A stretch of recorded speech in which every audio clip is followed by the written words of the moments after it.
Assalamu alaikum warahmatullahi wabarakatuh. Dear students, I welcome you all to Hussaini Public YouTube channel. Dear students, जैसे कि आप जानते हो हम आजकल क्वाड्रेटिक इक्वेशन के बारे में कुछ पढ़ रहे हैं, उसको डिस्कस कर रहे हैं। और क्वाड्रेटिक इक्वेशन के रिलेटेड हमने एक और एग्जांपल ली है, find the value of k for each of the following quadratic equations. दो है, एक हमने लिखी है, एक को हम बाद में करेंगे। So that they have two equal roots.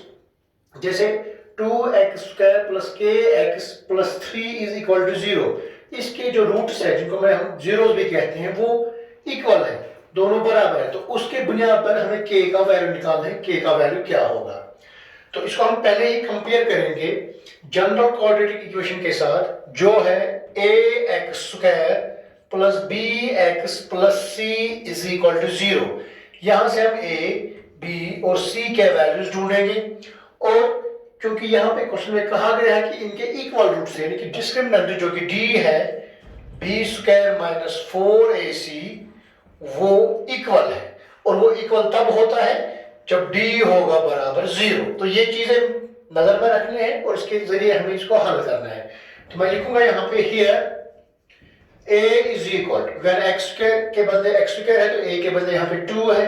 इसी तरह b के बदले x के बदले वहां पे x है और b के बदले यहाँ पे k है। And c is equal to 3। So discriminant जो कि d है वो बराबर है b² - 4ac। तो d निकलेगा इन वैल्यूज के बुनियाद पर, b² यानी k² - 4 इंटू a जो कि 2 है, इंटू c जो कि 3 है। तो इस तरह k² माइनस इंटू प्लस हो गया माइनस। जब मल्टीप्लिकेशन में माइनस इवन टाइम्स होगा तो वो पॉजिटिव बनेगा, अगर ऑड टाइम्स होगा तो वो माइनस ही रहेगा। 4 2 8, 8 इंटू 3 हो गया 24। तो ये d निकला है। Since given quadratic equation has two equal roots, क्योंकि क्वेश्चन के मुताबिक इनके इक्वल रूट्स है, सो तो d जो है वो बराबर होगा 0 के। जब d 0 के बराबर होगा, therefore d यहां पे हमें निकला है k² - 24, तो k² - 24 भी 0 के बराबर है। इस तरह k² जो है वो बराबर होगा, -24 को हम ट्रांसपोर्ट करेंगे तो ये 24 बन जाएगा। इसी तरह k जो है वो बराबर होगा ±√24। हम यहां तक भी इसका आंसर यहां तक भी रख सकते हैं, लेकिन इसको हम आगे भी हल थोड़ा कर सकते हैं। जैसे k ±√24 को हम फैक्टर्स निकालेंगे यहां से, 2 इंटू 12, 2 इंटू 6, 2 इंटू 3। तो ये बन जाएगा यहाँ पे 2² इंटू 2 इंटू 3। स्क्वायर और रूट कैंसिल होगा, तो ये बन जाएगा ±2 √2 3 6। तो इस तरह इस इक्वेशन में जो k गायब है, b का वैल्यू जो यहाँ पे k आया है, इस k का वैल्यू अगर +2 √6 होगा या -2 √6 होगा, तब जाके इस क्वाड्रेटिक इक्वेशन के रूट्स जो है वो इक्वल होंगे। तो ये होगी एक इक्वेशन। इसी तरह हम एक और एग्जांपल इसी की लेंगे। तो उसके लिए मैं पहले इसको रब करूं।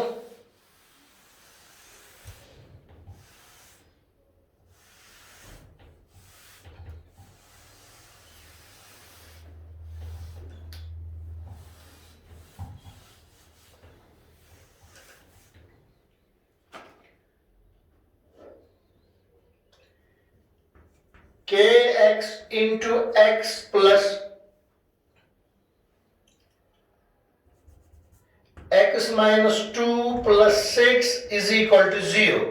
तो सेकंड एग्जांपल जो इसकी है वो ये है, kx into x -2 + 6 is equal to 0, जो अभी क्वाड्रेटिक की शक्ल में नहीं है, तो यहां पे हम इसको कंपेयर नहीं कर सकते हैं। तो पहले इसको हल करेंगे। kx into x, kx² plus minus minus k x into two, two k x plus 6 is equal to 0। अब हम इसको कंपेयर करेंगे, यहाँ पे a के बदले k है, b के बदले है -2k और c के बदले है 6। तो मैं यहाँ पे लिखूंगा here a is equal to k comma b is equal to -2k and c जो यहाँ पे है वो है 6। जब इस इक्वेशन को general form of quadratic equation के साथ कंपेयर करेंगे तो a के बदले यहाँ पे इस्तेमाल हुआ है k, b के बदले -2k एंड c के बदले 6। सो इस तरह हम d निकालेंगे डिस्क्रिमिनेंट जो कि बराबर है b² - 4ac जो इक्वल है -2k²। अगर ऐसे लिखेंगे तो ये गलत है क्योंकि यहाँ पे सिर्फ k का स्क्वायर है, इसलिए ब्रैकेट देना पड़ता है क्योंकि ये माइनस का भी है, 2 का भी है और k का भी है। -4 फॉर्मूला का इंटू a जो कि k है इंटू c जो कि 6 है। इसके बाद यहाँ पे इनको ओपन करेंगे तो माइनस को 2 बार मल्टीप्लाई करेंगे वो प्लस बन जाएगा, 2 को 2 बार करेंगे तो वो 4 बन जाएगा, k को 2 बार तो k² ही रहेगा। माइनस क्योंकि यहाँ पे एक ही बार माइनस है और टाइम्स तो वो माइनस ही रहेगा, या अगर हम इसको मल्टीप्लाई भी करेंगे minus into plus into minus तो वो माइनस ही रहेगा, माइनस इंटू प्लस हो गया -4 इंटू k इंटू 6 24/6 जो बराबर है अब यहाँ पे 24x जो बराबर है, तो अब यहाँ पे 4k² - 24k है, यहाँ पे 4 इंटू 6 हो गया 24k वेरिएबल है, यहाँ पे k ही है। अब इन दोनों को जब देखेंगे तो एक और स्टेप हम कर सकते हैं क्योंकि यहाँ पर भी k है, यहाँ पर भी k है, यहाँ पर 24 है, यहाँ पे 4 है, तो 4 जो है छोटा जो है 24 का एक फैक्टर है, इसलिए यहाँ पे हम 4 और k को कॉमन निकालेंगे। यहाँ से 4 बाहर निकला है, k 2 थे, एक k बाहर निकला, अंदर रह गया एक k माइनस, यहाँ पे 24 है लेकिन 4 बाहर निकालना है तो 4 1 हजार और 4 6 24, k एक था वो बाहर निकला है तो ये रह गया यहाँ पे वैल्यू, क्योंकि 4k इंटू k बन जाएगा 4k² प्लस माइनस हो गया माइनस 4 इंटू 6 हो गया 24, k तो k ही रहेगा।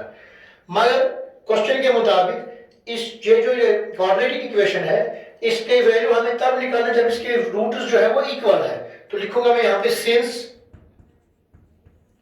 Given quadratic